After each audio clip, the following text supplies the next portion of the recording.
It's a phrase that seems simple, almost too simple. But if you sit with it for a moment, it's the tension that shapes our lives every single day. Most of us don't lose ourselves in one dramatic moment. We don't wake up one morning and suddenly forget who we are. We lose ourselves in small doses, in tiny compromises, in drifting from the clarity we once had.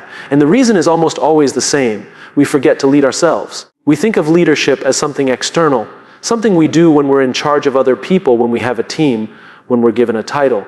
But the truth is, the first and hardest person you ever have to lead is yourself. And the stakes couldn't be higher, because if you don't lead yourself, you don't just stand still. You lose yourself. You drift, you disconnect, you get pulled in directions you never chose. Think about it. How many times have you looked back and thought, how did I get here? It wasn't because you made one terrible decision. It was because you weren't steering.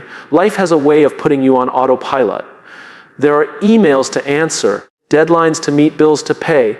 And if you don't pause, if you don't decide, the days begin to decide for you. Suddenly you're not choosing your direction, you're reacting to circumstances. That's not leading.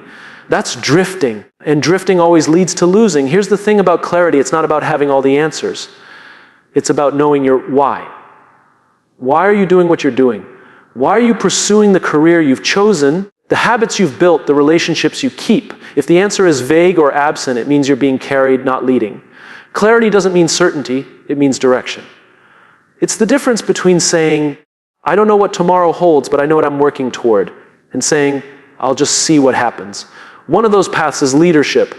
The other is loss. Leading yourself requires discipline. And I don't mean the harsh, punishing kind of discipline. I mean the discipline of intentional choices. Every morning when you wake up, you're at a crossroads. You can choose by default. Grab your phone, scroll endlessly, fall into the familiar patterns that require no thought, or you can choose with intention. You can set aside 5 minutes of stillness. You can decide to take one action that serves your future, not just your comfort. That's what self-leadership looks like. It's not glamorous. Nobody applauds when you choose to exercise instead of hitting snooze, or when you open a book instead of mindlessly scrolling. But those choices shape whether you're leading or losing. And this is where values come in. Your values are your compass. They tell you what matters most. They anchor you when the world pulls you in 100 directions. Without values, you're tossed around by every wave of opinion, every cultural trend, every comparison to someone else's life. You start chasing what looks shiny instead of what feels true. That's how you lose yourself. But when your values guide you, every choice, even the small, invisible ones, keeps you aligned. You don't just move forward, you move forward as yourself. One of the greatest misunderstandings about self-leadership is that it requires massive, heroic actions. It doesn't. What it requires is consistency. Small, steady, intentional steps. Leading yourself isn't about suddenly transforming overnight. It's about choosing today to do the thing that your future self will thank you for. It's about building trust with yourself through action. When you say you're going to do something and you follow through, you're proving to yourself that you can be counted on. And when you break those promises, you begin to doubt yourself. That's the quiet erosion of self-leadership. Let me give you an example. Imagine you commit to writing for 10 minutes a day, just 10 minutes. It's so small it almost feels silly. But if you keep that promise, day after day, you're not just producing words, you're shaping an identity. You're becoming the kind of person who does what they said they would do. Now flip it. Imagine you say you'll write, but every day you find an excuse. No big deal, right? Just a small broken promise. But over time, those broken promises add up. They become a story you tell yourself. I'm not disciplined. I can't stick to things. I don't follow through. That's losing yourself. Not because you lack talent or opportunity, but because you stopped leading yourself. Ownership is the defining line between leading and losing. When you own your choices, you own your life. When you blame circumstances or people or timing, you hand over your power. You're no longer leading. You're waiting for someone else to decide your future. And the waiting never ends. But ownership is liberating, because when you own your choices, even the hard ones, you realize you're not at the mercy of life. You're steering. You may not control the wind, but you can adjust your sails. Here's the irony. Many of us are good at leading others before we learn to lead ourselves. We show up for our teams, our families, our friends. We keep our promises to them. But when it comes to ourselves, we let things slide. We forgive ourselves too easily for quitting, for avoiding, for drifting. But how can you expect others to follow you if you're not even following yourself? Leadership starts internally. If you want to be trusted, you first have to trust yourself. If you want to inspire others, you first have to inspire yourself with your own example. Self-leadership isn't about perfection. You'll fail, you'll stumble, you'll drift at times. But the point isn't to never get lost. It's to notice when you are and choose to lead again. To stop and say, this isn't where I want to be, I need to course correct. That humility, that awareness, is what separates those who keep leading themselves from those who slowly disappear into lives they never wanted. So the question isn't, am I leading a team, or am I in a position of authority? The question is, am I leading myself today? Did I make choices that aligned with who I want to become? Did I keep promises I made to myself? Did I live out my values even when no one was watching? That's the real measure. You're either leading yourself or losing yourself. There is no neutral. Every choice is a vote. Every action is a direction. And the cost of not leading is higher than most of us realize. It's not just missed opportunities or unfulfilled potential. It's the quiet loss of identity. It's waking up one day and not recognizing the person in the mirror. But the beauty of this truth is that you can decide differently right now. Leading yourself isn't about waiting for the perfect moment or the perfect plan. It's about one decision, one intentional step. Choose clarity over drift. Choose discipline over default. Choose values over noise. Choose ownership over blame. Because at the end of the day, the most important person who needs your leadership is you. And if you can lead yourself with clarity, consistency, and courage, you won't just avoid losing yourself.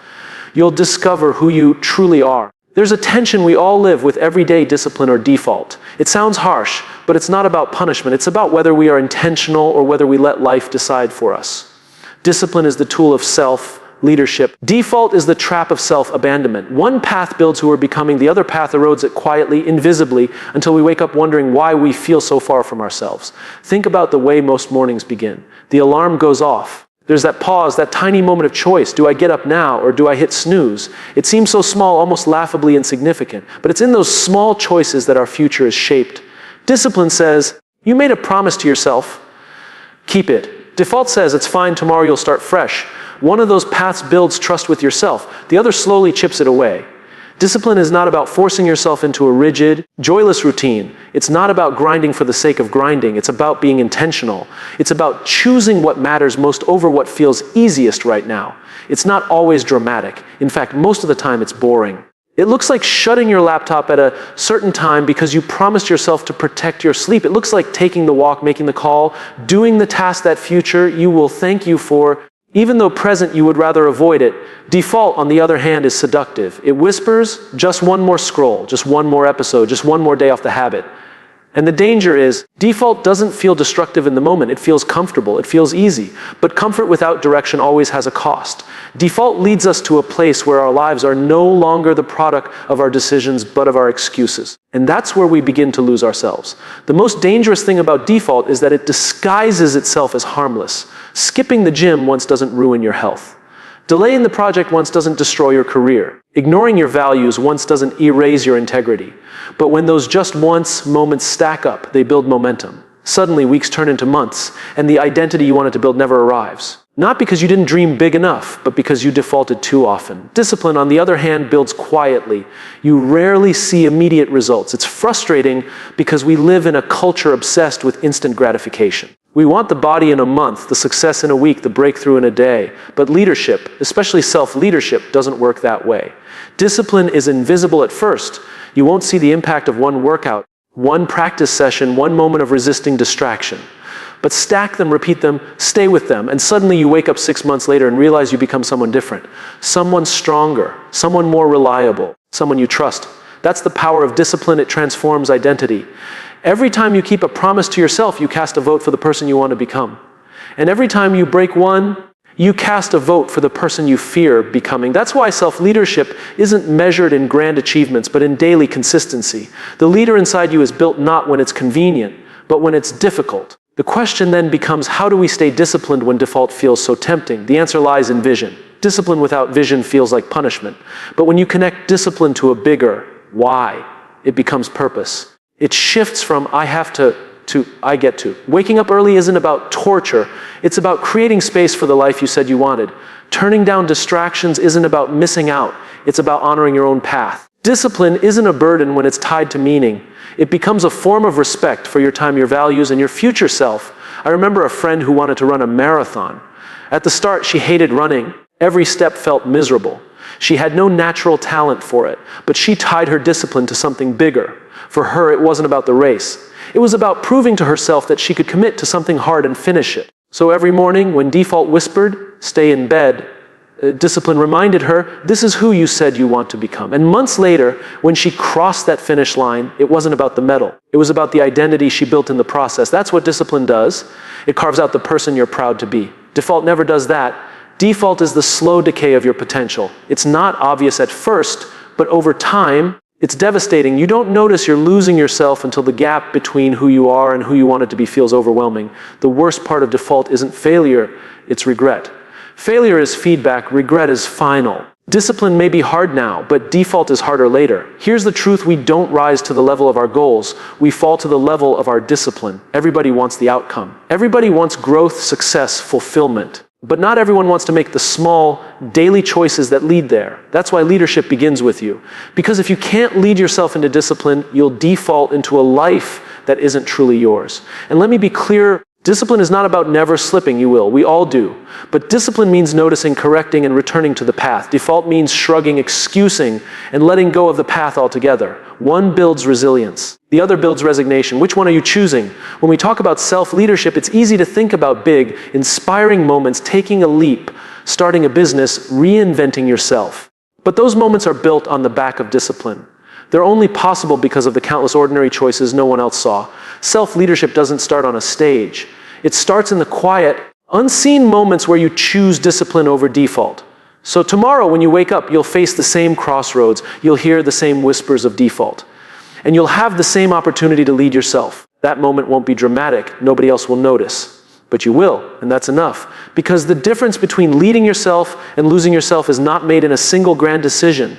It's made in 1,000 small ones. You're either leading yourself or losing yourself. And in this context, the question is simple as, are you choosing discipline or are you living by default? Because in the end, discipline is freedom. Freedom to trust yourself. Freedom to live aligned with your values. Freedom to become who you were meant to be. Default feels free in the moment, but it always costs you more in the long run. So choose wisely, lead yourself. Don't lose yourself. We've talked about clarity, we've talked about discipline, but neither of those things lasts without something deeper. Your values. Values are the compass of self-leadership. They are what tell you if you're on course or drifting away. Without them, you can have all the ambition in the world, all the drive, all the hustle, and still lose yourself in the process.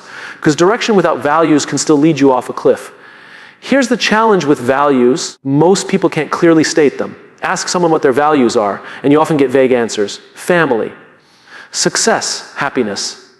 And while those are important, they're not really values. They're outcomes, they're feelings, they're categories. Values are more specific. They're the principles that guide your decisions when it's hard, when nobody's watching, when shortcuts look tempting. They're the lines you won't cross, even if crossing them makes life easier. When you lead yourself by values, you don't just chase what looks good, you pursue what feels true. That's a massive difference. Think about the times in your life when you felt proud of yourself. Not just happy, not just excited, but deeply proud. That pride almost always comes from living in alignment with your values. And think about the times you felt ashamed or unsettled.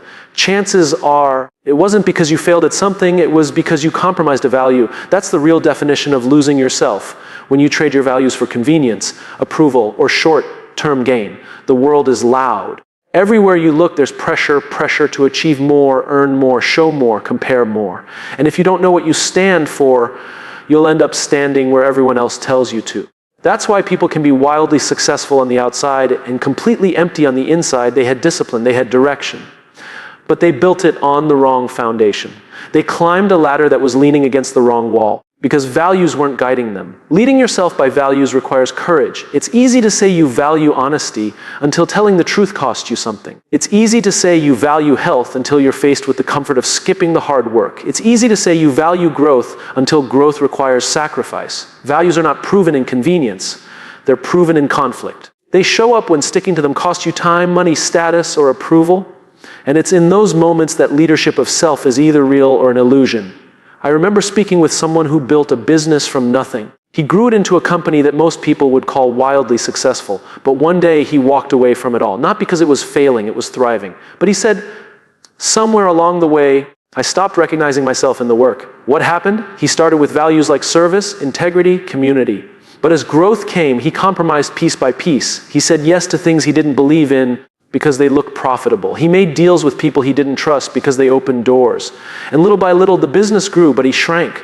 Until one day, he realized he'd built a company, but lost himself. That's the danger when values aren't your compass. You might end up with success that doesn't feel like success. You might end up with achievements that feel hollow. You might end up celebrated on the outside, but broken on the inside. And the tragedy is the world will still applaud you. But you'll know the truth. That's what it means to lose yourself. Now, on the flip side, think about people who inspire us most. It's rarely because they were the richest or the most talented. It's usually because they stood for something. They knew their values and they lived them, even when it was costly. They led themselves with integrity, and that integrity drew others to them. That's the paradox of values. When you lead yourself with them, you don't just gain clarity for your own life. You become a guidepost for others too. But values don't just happen. They're not something you casually decide on a whim. You discover them by paying attention to your own life. When did you feel most alive? When did you feel most proud? When did you feel most betrayed or angry? Those moments reveal your values. If betrayal makes you furious, you probably value loyalty. If dishonesty keeps you up at night, you probably value integrity. If creating something gives you joy, you probably value creativity or contribution. Those clues are everywhere if you're willing to pay attention. And once you know them, you need to anchor them, write them down, reflect on them, revisit them often. Because here's the truth. The world will constantly try to pull you away from them. Distractions, opportunities, and pressures will nudge you to compromise. And if your values aren't anchored, you'll drift. That's why leading yourself by values is a daily practice. It's not about being perfect. It's about recalibrating. It's about noticing when you've drifted and choosing to realign. The beauty of living by values is that it simplifies decisions. When you face a hard choice, you don't need to overthink it. You just ask, does this align with my values or not? And if it doesn't, the answer is no, even if it's the easier or more attractive option. That's what self-leadership looks like. It's not always glamorous. Sometimes it means turning down opportunities others would die for. Sometimes it means disappointing people. Sometimes it means walking away. But every time you choose values over compromise, you gain something greater. You keep yourself. Without values, discipline becomes aimless. You can be disciplined at chasing money, approval, status, or success. But discipline without values just makes you efficient at losing yourself faster. With values, discipline becomes meaningful. It's not just effort, it's alignment.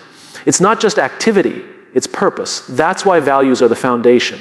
They make sure you're climbing the right ladder and not just climbing quickly. And here's the irony: living by values doesn't just protect you from losing yourself, it also attracts the right people to you. When you're clear about who you are and what you stand for, you naturally repel those who don't align with you and draw those who do. That's why values are not just a compass for your own direction. They're also a filter for the people and opportunities that belong in your life. So when you think about leading yourself, ask, what do I stand for? What are the principles I will not compromise, no matter the cost? What matters so deeply to me that I'd rather fail by staying true than succeed by betraying it? Those are your values, and once you know them, guard them. Live them. Let them guide you when you're tired, when you're tempted, when you're afraid. Because if you don't, the noise of the world will gladly hand you a set of values that aren't yours, and that's how you lose yourself. At the end of the day, self-leadership is not just about achieving goals. It's about becoming someone you're proud to live with. And pride doesn't come from winning.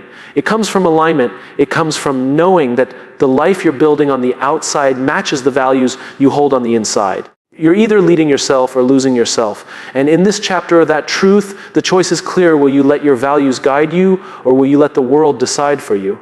Because one path keeps you grounded, aligned, and whole. The other leaves you successful but empty. And no amount of applause will ever fill the void of a life built on compromises. There's a mistake so many of us make when it comes to growth.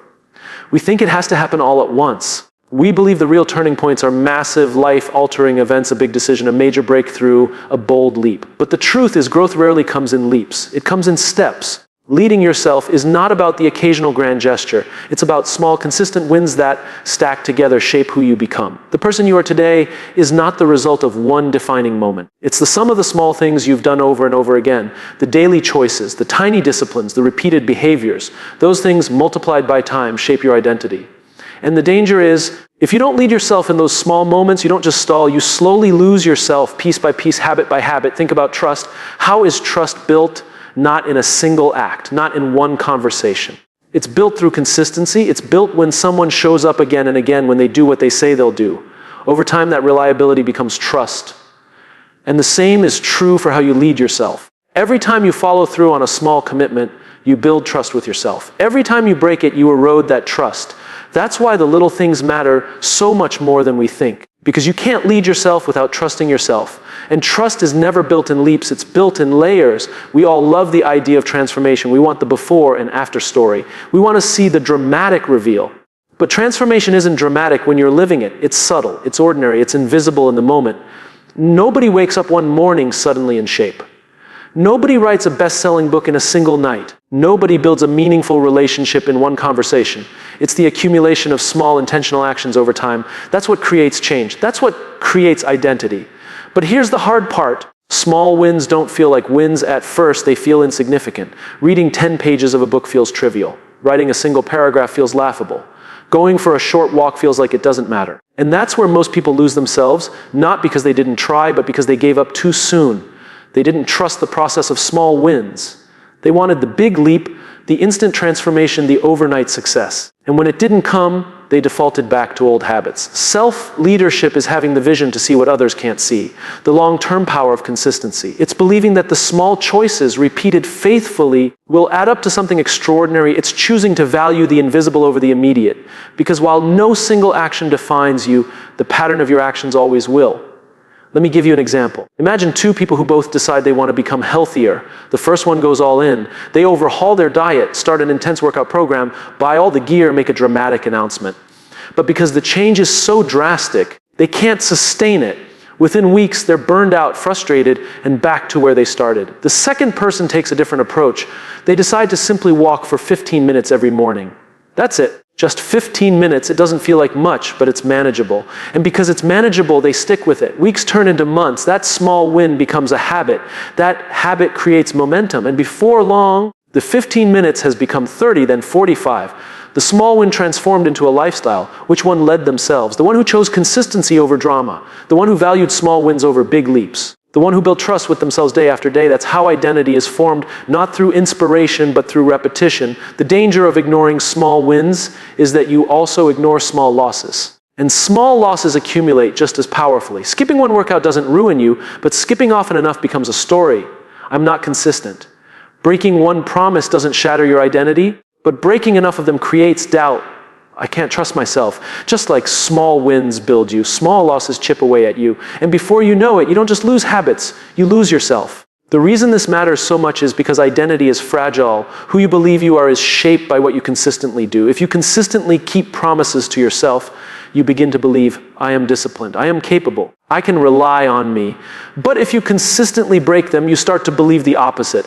I'm lazy, I'm inconsistent, I'm not who I want to be. That's why leading yourself in the small things isn't optional. It's essential because your actions are always teaching your identity who you are. And here's the paradox: when you focus on small wins, the big wins actually come. The marathon gets run. The book gets finished. The career grows.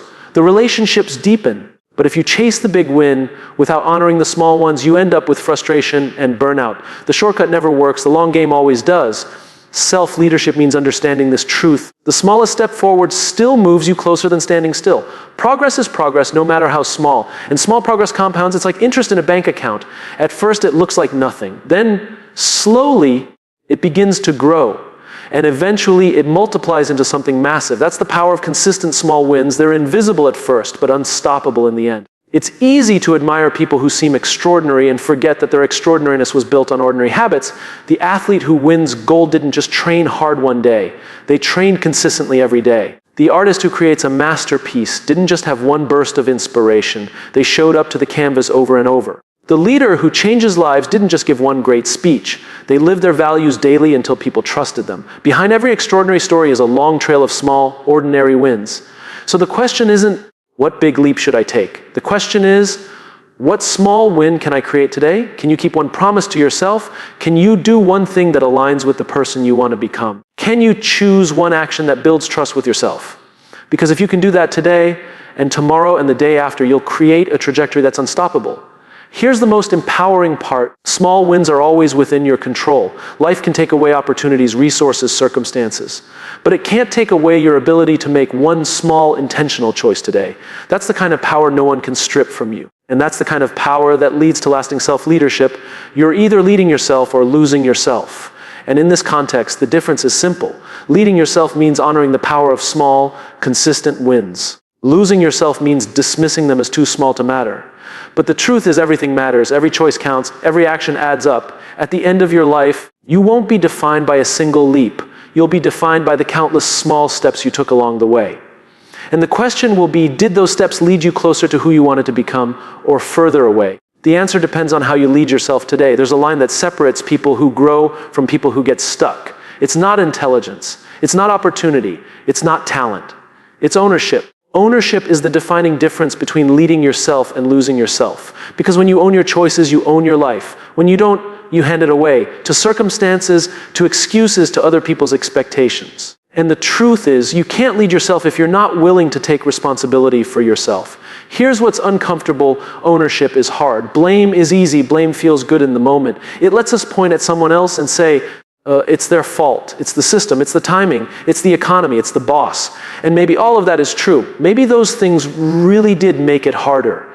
But here's the problem. The second you blame, you lose. You give away the one thing that gives you power, the ability to act, to choose, to change. Blame may protect your ego, but it imprisons your growth. Ownership, on the other hand, is liberating. It says, even if this wasn't my fault, it's still my responsibility. That's a radical shift, because responsibility puts the power back in your hands. You can't control everything that happens to you, but you can control how you respond. And the moment you decide that you're leading yourself, you're no longer waiting for life to be fair or easy, you're steering with what you have. Think about the people you admire most. They're not the ones who had perfect circumstances. They're the ones who faced setbacks, disappointments, failures, and chose ownership anyway. They said, I may not control the cards I was dealt, but I'll play them with everything I've got. That's leadership, and it always starts with the self. The opposite is losing yourself to victimhood. Victimhood says, I can't because of them. I can't because of this. And when you repeat that story long enough, you start to believe it. You stop trying. You stop hoping. You settle. And settling is another form of losing yourself, not because you didn't have potential, but because you refuse to own it.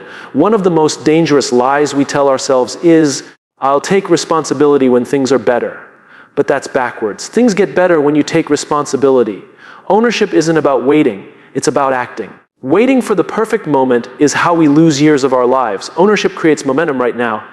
But let's be honest, ownership is uncomfortable. It forces you to admit that sometimes you made the wrong choice. Sometimes you procrastinated. Sometimes you avoided. Sometimes you said yes when you should have said no. Ownership asks you to look at yourself in the mirror and say, I am where I am in part because of me. That's not easy. But it's also not the end of the story. Because once you admit it, you can change it. Once you own it, you can shift it.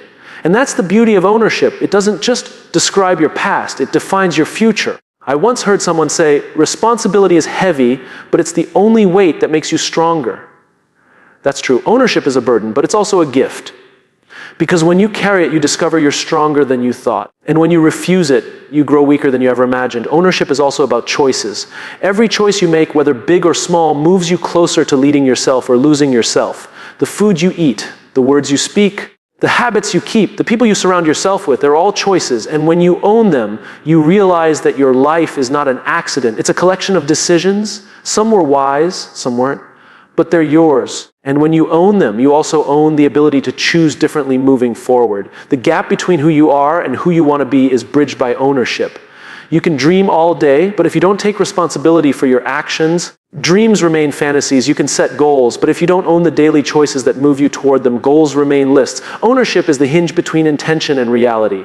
Without it, nothing changes. With it, everything can. Here's the irony: ownership doesn't limit you. It frees you. People think responsibility is restrictive, like a set of rules holding you back. But it's actually the opposite.